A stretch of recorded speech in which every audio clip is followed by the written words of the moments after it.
به نام خدا سلام عرض می کنم خدمت همه شما شاگردان عزیز. امیدوار هستم همگیتان خوب و صحتمند و سالم باشین، بخیر به درس امروز حاضر شده باشین و آماده یک درس جدید باشین. شاگردای عزیزی که در صنف هستین همتون خوب هستین؟ بخیر آمدین به صنف؟ بسیار عالی. خوش آمدین به یک درس دیگه ما در مضمون کیمیا در صنف هفتم.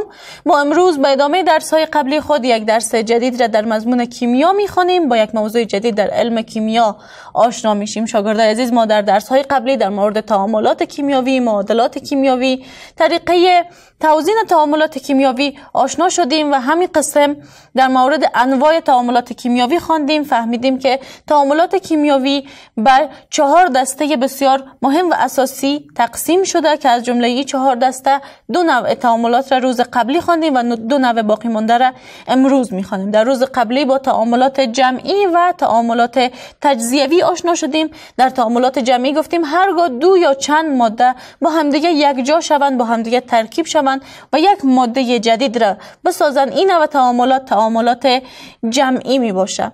و همین قسم در تعاملات تجزیوی خواندیم که هرگاه یک ماده ترکیبی در طی بعضی از شرایط خاص به 2 یا چند ماده ساده تر تجزیه شود، نوع تعامل تجزیوی می باشه. برای این تعاملات با همدیگه مثال ها را کار کردیم، مثال هایشان را دیدیم و شناختیم که تعاملات جمعی چه نوع تعاملات هست و تعاملات تجزیوی چه نوع تعاملات هست و فرقشان را با همدیگه به شکل واضح و درست فهمیدیم. کارخانگی هم شما داشتین و من کارخانگیتان را حتما در ختم ساعت می بینم.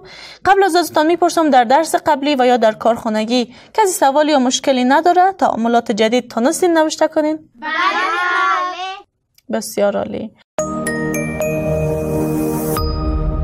برای حمایت از ما چینل بیگم اکادمی را سابسکرایب کنید و سپس زنگوله را فشار دهید تا به تمام ویدیوهای درسی ما دسترسی داشته باشید و از آنها مستفید شوید. بسیار خوشحال هستم که درس قبلی را یاد گرفتین. پس بیاین با هم دیگه 2 نوع جدید تعاملات را بخوانیم. عنوان درس امروز ما تعاملات احتراقی و تعاملات تعویضی هست که این درس ما شامل صفحه 47 و 48 کتاب کیمیا هست. اهداف ما در درس امروزی است که تعاملات احتراقی را بفهمیم که کدام تعاملات هستند و مثالهایش را با هم دیگه ببینیم و تعاملات تعویضی را بشناسیم که چه نوع تعاملاتی هستند و مثالهایش را با هم دیگه کار کنیم. شاگردای عزیز، قلم و کتابچه پیشتان باشه و نکات مهم درس را حتما یادداشت کنید. هرگاه ما دوباره براتون بگویم که در علم کیمیا تعاملات به 4 دسته اساسی تقسیم شده: تعاملات جمعی، تعاملات تعویضی، تعاملات تجزیوی و تعاملات احتراقی. تعاملات احتراقی به نوعی از تعاملات گفته میشه که مواد با اکسیژن تعامل میکنه، یعنی عمل متقابل بین اکسیژن و مواد ساده و یا مواد مغلق عبارت از تعاملات احتراقی می باشه. یعنی مواد متفاوتی ممکن است که با اکسیژن تعامل کنند و مواد جدیدی را تشکیل بدن و همین تعامل کردن مواد ساده و یا مواد مغلق با اکسیژن را به نام تعاملات احتراقی یاد میکنن. معمولا در اثر تعاملات احتراقی انرژی آزاد میشه، انرژی به شکل انرژی نوری آزاد میشه و یا انرژی به شکل انرژی حرارتی آزاد میشه. در درس‌های قبلی یک مثال بسیار جزئی در این باره کار کردیم. گفتیم زمانی که گاز میتان به همراه اکسیژن یک جا شود یا گفتیم گاز میتان در موجودیت اکسیژن به احتراق برسه یا گاز میتان در موجودیت اکسیژن بسوزه، چندین مولکول آب، کربن دی اکساید و یک مقدار زیاد انرژی آزاد میشه. انرژی که آزاد میشه به شکل انرژی حرارتی می باشه. پس تعاملات احتراقی نوعی از تعاملات هستند که در اثر عمل متقابل بین مواد ساده و یا مواد مغلق با اکسیژن ایجاد میشن و از همه مهمتر در حین تعاملات احتراقی انرژی آزاد میشه. انرژی آزاد شده میتونه به شکل انرژی نوری باشه و یا میتونه به شکل انرژی حرارتی باشه. از تعاملات احتراقی در زندگی روزمره به شکل بسیار وسیع و گسترده استفاده میشه. در هنگام پخت و پز، زمانی که ما گاز را روشن میکنیم تا مواد غذایی را پخته بسازیم، یک عملیه یا یک تعامل احتراقی را انجام میدیم که گاز میتان در موجودیت اکسیژن میسوزه و آب کربن دی اکساید و یک مقدار زیادی از انرژی را به شکل حرارتی آزاد میکنه و همین انرژی حرارتی باعث پختن غذا میشه و یا به احتراق رسیدن تیل در داخل انجن موتور یک نوعی از تعامل احتراقی است که باعث به حرکت آوردن موتور میشه و انواع و اقسام تعاملات دیگه ای که ما در زندگی روزمره خود میبینیم و باعث آزاد شدن انرژی به شکل انرژی حرارتی و نوری میشن، نوعی از تعاملات احتراقی میباشن. بیاین با هم دیگه مثال هایش را کار کنیم و بهتر با تعاملات احتراقی آشنا شویم. خب شاگردای عزیز، گفتم که میخوایم با هم دیگه تعاملات احتراقی را ببینیم. یک نوعی از تعاملات احتراقی را که چند روز قبل هم کار کردیم و من میفهمم شما به خاطر دارین، تعامل گاز میتان CH4 به همراه اکسیژن بود. زمانی که گاز میتان به همراه اکسیژن یک جا میشد، موادی که تشکیل میشد عبارت از آب، کربن دی اکساید و انرژی آزاد میشد. انرژی به شکل چی؟ به شکل انرژی حرارتی آزاد میشد. و این نوع تعاملات احتراقی میگن. تعاملات احتراقی برای تعاملات هستند که از اثر عمل متقابل بین مواد ساده و یا مغلق با اکسیژن ایجاد میشن یا انجام میشن و در نتیجه یک مقداری از انرژی به شکل انرژی حرارتی و یا به شکل انرژی نوری حاصل میشه. یک موضوع دیگر هم که در این قسمت میتونم براتون بگم این هست که بعضی از مواد و طور مثال سودیم به همراه اکسیژن یک جا میشه و اکساید سودیم را تشکیل میده. اکساید سودیم به چه شکل می باشه؟ اکساید سودیم زمانی که سودیم با اکسیژن یک جا میشه، اکساید سودیم تشکیل میشه که در این تعامل حرارت آزاد نمیشه. در این تعامل میتونیم بگیم که این تعامل یک تعامل بسیار بطیء و آهسته است. یعنی تعامل بسیار آهسته و بطیء اکسیژن را با مواد مختلف به نام اکسیدیشن یاد میکنه که تعامل سودیم با اکسیژن از همین نوع تعامل هست. زمانی که مواد با اکسیژن یک تعامل بسیار آهسته و بسیار بطیء را داشته باشند به نام اکسیدیشن یاد میشه. پروسه اکسیدیشن سودیم قسمی است که سودیم زمانی که در فضای آزاد در تماس بسیار نزدیک با اکسیژن قرار بگیره، چون میفهمیم که سودیم یک فلز فعال القلی در گروپ اول هست، زمانی که در معرض اکسیژن قرار بگیره سطح سودیم چون فلز هست و فلز از خود جلا می داشته باشه، زمانی که در معرض اکسیژن قرار بگیره تعامل بسیار آهسته با اکسیژن انجام میده، عملیه اکسیدیشن سودیم صورت میگیره و همون جلایشی که در سطح سودیم وجود داره آهسته آهسته آهسته کم میشه و اکساید سودیم تشکیل میشه. یک موضوعی که در این قسمت باید براتون بگویم این است که حتما به شما سوال ایجاد میشه چرا سودیم در این قسمت یا در مواد تعامل کننده یک اتم هست و در محصول تعامل 2 اتم هست و گفته بودیم که ما نمیتونیم عدد 2 را در قسمت پایینی عناصر مختلف نوشته کنیم. باید براتون بگویم که محصول تعامل در حقیقت به همین شکل می باشه. ما کدام عددی را اضافه نکردیم، یعنی در توزیع معادلات کدام عددی را اضافه نکردیم و اگر ما بخوایم معادله را توزیع کنیم بعد از اون اجازه نداریم تا در قسمت پیشرو و پایینی عناصر مختلف عددی را نوشته کنیم. و بیاین که همین موضوع را به شما نشان بدم تا براتون واضح تر شود که چرا سودیم اکساید به این شکل وجود داره. سودیم در گروپ اول جدول دورانی عناصر وجود داره و در مدار آخر خود 1 الکترون داره.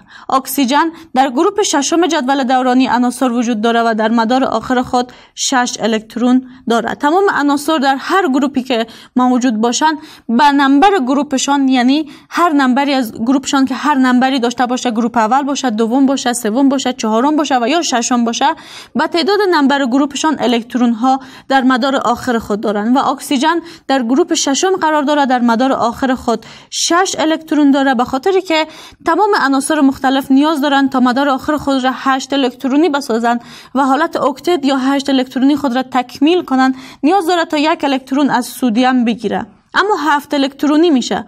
باید 8 الکترونی خود را تکمیل بسازه. به این خاطر به یک سدیم دیگه نیاز هست و سدیم که میفهمیم در مدار آخر خود 1 الکترون داره، چون در گروپ اول قرار داره. این 1 الکترون دیگه هم به اکسیژن باخته میشه. در نتیجه 2 الکترون اکسیژن از 2 سدیم دریافت کرده، هر سدیم 1 الکترون خود را از دست داده و در نتیجه عملیه اکسیدیشن سدیم صورت گرفته و سدیم اکساید تشکیل شده. امیدوارم در این قسمت فهمیده باشین که چرا 2 اتم سدیم داریم. چون که اکسیژن در مدار آخر خود 6 الکترون داره، نیاز به 2 سدیم هست تا هر کدامشان 1 الکترون ببازن و در نتیجه سدیم اکساید تشکیل شود. تشکیل شدن سدیم اکساید در حقیقت یک نوعی از عملیه اکسیدیشن عناصر مختلف می باشه که این عنصری که اکسیدیشن روش صورت گرفته سدیم هست. سدیم یک فلز هست، در معرض اکسیژن قرار گرفته، عملیه اکسیدیشن بالایش صورت گرفته،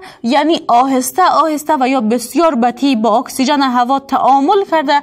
جلایی که در سطح سدیم به علتی که سدیم یک فلز هست و جلا داره، با عملیه اکسیدیشن جلایش از بین رفته، آهسته آهسته جلایش کم میشه و سدیم اکساید که اکساید سدیم هست و تحت عملیه اکسیدیشن قرار گرفته، جلایی که خود سدیم به حیث یک فلز خالص داره را نداره. امیدوارم که تا این قسمت با مفهوم تعاملات احتراقی آشنا شده باشین. عمل متقابل بین مواد ساده و یا مغلق با اکسیژن عبارت از تعاملات احتراقی می باشه و هرگاه تعامل احتراقی موجود باشه، یعنی تعامل عناصر مختلف با اکسیژن موجود باشه که به شکل بطیء یا آهسته صورت بگیره، این نوع تعاملات چی هستن؟ اکسیدیشن می باشه. تا این قسمت که سوالی یا مشکلی نداره؟ نه خیر. بسیار خوب. خب شاگرد عزیز، نوع دوم تعاملات را که با هم دیگه امروز میخوانیم تعاملات تعویضی هست. تعاملات تعویضی به نوعی از تعاملات گفته میشه که در این تعامل یک یا چندین اتم های عناصر مختلف جای اتم ها را در یک مرکب میگیره. ممکن است که اتم های عناصر مختلف جای اتم ها را در یک مرکب بگیره و یا اینکه اتم های عناصر مختلف در 2 مرکب جاهایشان را با هم دیگه تبدیل و یا تعویض کنه. از نامش هم پیداست. تعاملات تعویضی این تعاملاتی است که اتم ها در بین عناصر و مرکبات و یا در بین مرکب و مرکب جاهای خود را با همدیگه تبدیل میکنه، تعویض میکنه و مرکبات جدید را تشکیل میده. بیاین با همدیگه مثالش را کار کنیم و بهتر بفهمیم که تعاملات تعویضی چه نوع تعاملاتی می باشه. خب شاگرد عزیز، هرگاه ما سودیم داشته باشیم، یعنی سودیم موجود باشه، سودیم جمع آب H2O، چیزی که حاصل میشه عبارت از سودیم هیدروکساید جمع هیدروژن هست. این تعامل یک نوع تعامل تعویضی هست. بیاین ببینیم که چگونه جاها در این تعامل با همدیگه تعویض شده. آب که هست، ما میتونیم آب را به شکل H هم نوشته کنیم، یعنی آب H2O به شکل HOH هم نوشته میشه. زمانی که سودیم جمع آب شوه، یعنی سودیم جمع HOH شوه، تعامل یک نوعی از تعامل تعویضی می باشه. یعنی سودیم میای جای هیدروژن را در این قسمت میگیره. سودیم جای هیدروژن را میگیره، سودیم هیدروکساید تشکیل میشه و هیدروژن میای جای سودیم را میگیره و یا بهتر بگویم هیدروژن آزاد میشه.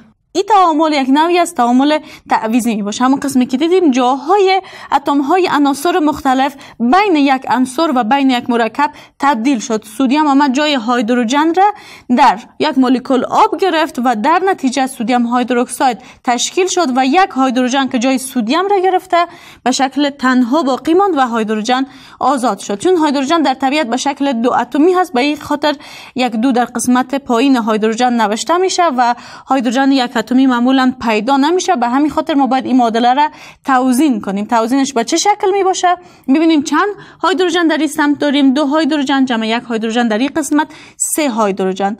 هیدروژن این سمت را هم باید 3 عدد بسازیم و چون ما هیدروژن را 3 ساخته نمیتونیم، باید هر 2 سمت را ضرب 1 عدد کنیم تا که هر 2 سمت با ما 1 عدد مشخص را با ضرب ساختن 1 عدد بده. به چه شکلی؟ به شکلی که سودیم در این قسمت 2 و اینجا هم 3، و این خاطر ما یک دو را در این قسمت اضافه می کنیم تا این دو هم مربوط به سودیم شوه، هم مربوط به اکسیژن شوه و هم مربوط به هیدروژن شوه. دو ضربه میبینیم که هیدروژن ضریب نداره و 2 ضربه 1 میشه 2 هیدروژن هم در این قسمت وجود داره، 2 جمع 2 4. این سمت هم باید تعداد هیدروژن ها را 2 بسازیم. به چه شکلی 2 میسازیم؟ به شکلی که در این سمت هم در این قسمت هم یک عدد 2 را قرار میدیم، 2 هیدروژن و این 2 هم مربوط به هیدروژن هست، هم مربوط به اکسیژن هست و هم مربوط به هیدروژن بعدی هست. 2 هیدروژن جمع 2 هیدروژن دیگه 4 هیدروژن. هیدروژن ها در هر دو سمت برابر شد، اما میبینیم که سودیم در این سمت 2 عدد شده، تعداد اتم های اکسیژن در این سمت 2 عدد هست. در این سمت هم باید سودیم را تعداد اتم هایش را 2 بسازیم و اکسیژن هم از قبل 2 عدد شده و یا تعداد اتم هایش 2 شده. هرگاه این معادله را یا این معادله کیمیایی را به شکل درست‌تر براتون نوشته کنم، 2 سودیم یا 2 اتم سودیم جمع 2 مولکول آب، یک نوع تعامل تعویضی می باشه که سودیم جمع 1 هیدروژن، یعنی سودیم جای 1 هیدروژن را در همین تعامل میگیره، 2 مولکول سودیم هیدروکساید تشکیل میشه و 1 مولکول هیدروژن آزاد میشه. امیدوار هستم که تا این قسمت با مفهوم تعاملات تعویضی آشنا شده باشین و فهمیده باشین که تعاملات تعویضی چه نوع تعاملاتی می باشه. کسی تا این قسمت سوالی یا مشکلی نداره؟ نه خیر. بسیار خوب. خب شاگرد عزیزی بود از درس امروز ما. امیدوار هستم که درس امروز را یاد گرفته باشین، با تعاملات احتراقی و تعاملات تعویضی آشنا شده باشین، فهمیده باشین زمانی که مواد مختلف، مواد ساده و یا مواد مغلق با اکسیژن تعامل میکنه، تعامل احتراقی می باشه که در اثر تعامل احتراقی انرژی آزاد میشه. آزاد شدن انرژی ممکن است به شکل نوری باشه، به شکل حرارتی باشه و هرگاه مواد مختلف با اکسیژن تعاملات بطیء و آهسته را انجام بدن، این نوع تعاملات اکسیدیشن می باشه. و همین قسم تعاملات تعویضی را خواندیم که اتم های عناصر مختلف بین یک عنصر و یا یک مرکب و یا بین 2 مرکب جاهایشان را با همدیگه تبدیل می کنند و در اثر تبدیل شدن جاهای اتم های عناصر مختلف با یک مرکب و یا تبدیل شدن جاهای عناصر مختلف بین 2 مرکب، موادی که حاصل میشه در اثر تعامل تعویضی حاصل شده. من در این درس به شما 2 کارخانگی دارم. کارخانگی اول شما این است که تعاملات احتراقی را، تفاوتش را با تعاملات اکسیدیشن نوشته میکنید. به هر دوش یک مثال در کتابچه ذکر میکنید. البته باید مثالتان قسمی باشه که تکراری از مثال هایی که در صنف گفتیم نباشه. و کارخانگی دوم شما این هست که تعاملات تعویضی را در کتابچه هایتان تعریف میکنید و یک مثال برش نوشته میکنید. البته مثال را نباید در صنف نوشته کرده باشیم و یا ذکر کرده باشیم. درس ها را با خود تکرار کنید. جایی که براتون سوال ایجاد میشه سوال ها را یادداشت کنید و روز بعدی حتما از ما بپرسین. تا روز بعدی که دوباره مضمون کیمیا داریم، همه شما را به خداوند بزرگ و بی‌نیاز میسپارم. خدا نگهدارتان. قبل از آغاز درس بعدی وقفه کوتاه میگیریم.